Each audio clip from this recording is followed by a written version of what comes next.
All right, so Maya, your first postseason, just what are your expectations about how the intensity will ratchet up now that you're heading into the conference tournament?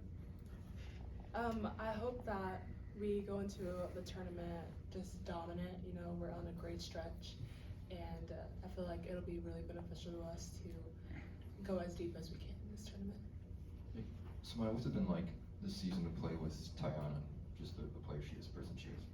Remarkable, of course. She on the court, competitive and fierce, you know, and then off the court, like a sweetheart. And that, as a teammate, that's what you really need, you know, someone who can get into you on the court because you're not boxing out or someone's backdoored you, you know. And then off the court, you know, it's all love.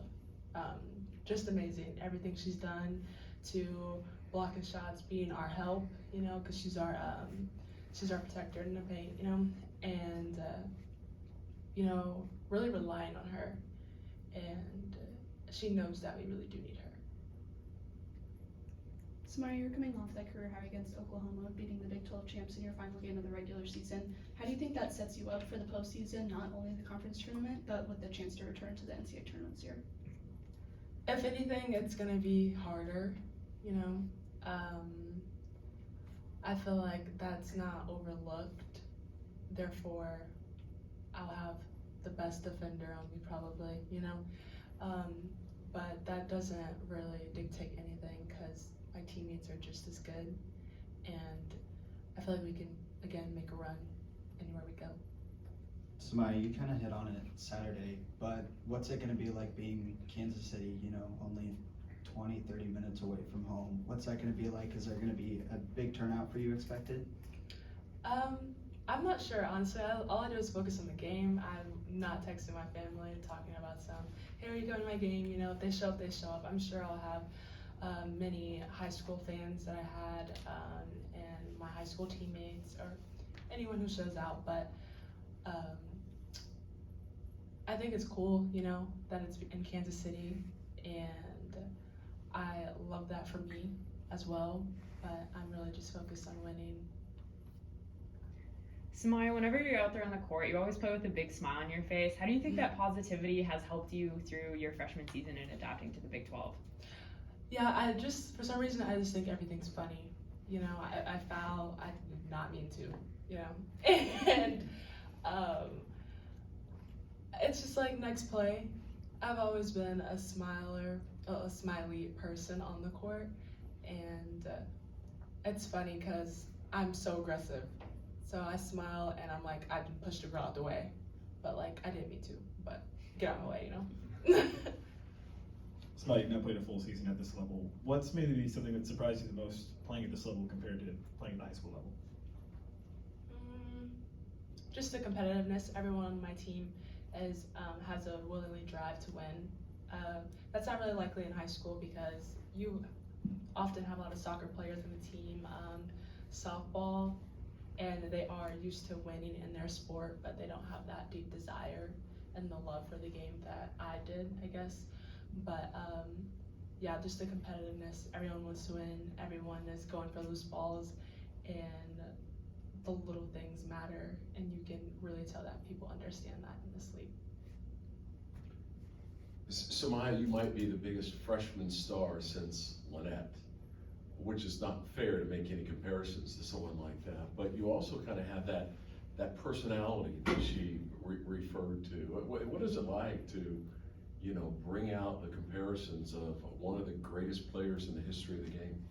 I think it's so cool. I remember just seeing her, and she was talking to us in the locker room, and I was just like mesmerized about her. Like, I just felt like it was like a goat right in front of me, you know? And when it comes to my personality, it really just comes easy, just being myself. Plus, I just normally go with the flow, and it just tends to just be me. And I'm sure you've heard last year at this first round was almost catastrophic. We got bounced out of the tournament with that loss. I'm sure that's been brought up. Can you talk about that motivation that maybe you've heard from the seniors about how important it is to come ready to play? Yes. I feel like when tournament time comes around, everyone's a different team. You know, we're a different team from the beginning since we started, and there's a championship on the line, and I feel like people really amp up their intensity when there's a championship on the line. Therefore, we can't underestimate anyone. What do you remember about BYU from the first 2 times playing them, and just what do you think about the challenge of having to beat a team 3 times? I remember I played well the first game, and I played absolutely terrible the second game, you know? That was funny too. I still laughed on the court because I was just playing so bad. But just their main scores, the way they play defense, and they're new to the Big 12, yet you just can't tell. Like, they're a good team. I think it was Holly that said on Saturday, like, this has all been fun, but now it's time to lock in. Mm-hmm. You had senior day, the emotions of that, the K-State Sunflower Showdown, the emotions of that, 2 big wins. What does that mean for you guys? What does that look like to lock in? And you kind of just touched on it, but for this team, how do you flip that switch? What does that mean? It definitely starts in practice, lifts, and off the court too. Like, it matters what we're putting into our bodies, the amount of rest we're getting, and handling business in like classes and stuff. But just locking in practice, being really consistent, having a purpose in everything we're doing, because you can't be in there too long. Our bodies are tired, and we need to make the most out of everything. I've asked you about some weekly awards throughout the season. You were like, those are nice, that's cool. You just got all Big 12 for the whole season though, first team. Does that one mean any more? Anything special, more special about that one for you? Yeah, that was pretty cool. Honestly, before it came out, it was Karila and Coach Brandon, and they just told me everything. They was like, you got this, and that, and I was like, oh, that's cool. Then he left the room, and I was like, I don't know what any of this means. And then she does the whole breakdown. I was like, oh, that's good. But, grateful.